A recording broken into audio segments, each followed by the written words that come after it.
حلي ودنيك وسمعي ليا مزيان. بزاف منكم عاودوا طلبوا مني نعاود نحط لكم ديك الحرشره اللي وجدت منكه السكر، الحرشه البلديه اللي شاركت معكم وعجباتكم. واحد الاخت في الانستغرام قالت لي فاطمه عاودي حطيها لينا اختي كامله، راه بغيت نديرها، راه شهيتيني فيها وانا كنتوحم. اختي تفرجي في الفيديو ما خاسره والو، انا ما كنتخلص والو من الفيديو، تكون فيه حتى ساعه يا تشقيقتينو على قبلك انا غادي نديرو.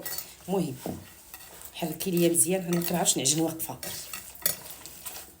انا غادي نوريك مزيان من بعد. هنا ما تعلكيها مزيان، دلكيها مزيان من ملي تبدا تجمع ليك وتبقاي ديري ليها بحال هكذا، غادي ديري شويه د الملحه. خليك معايا.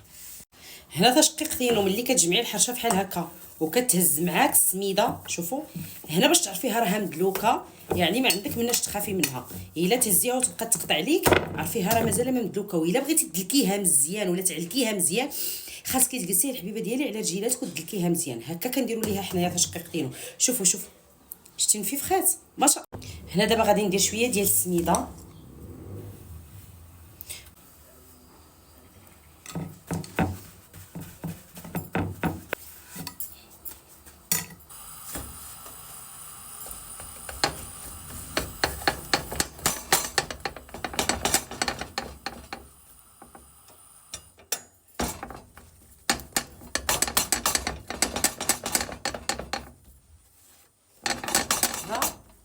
انتي وشنو بغيتي هتجي رقيقه، بغيتي هتجي غويضه، انتي كتحكمي في الحجم ديالها.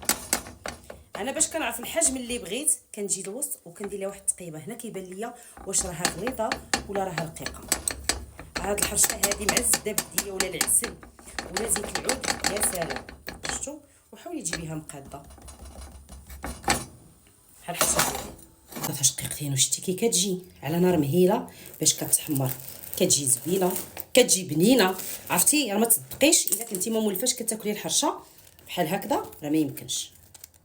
شتي حرشه واعره، غير جربيها.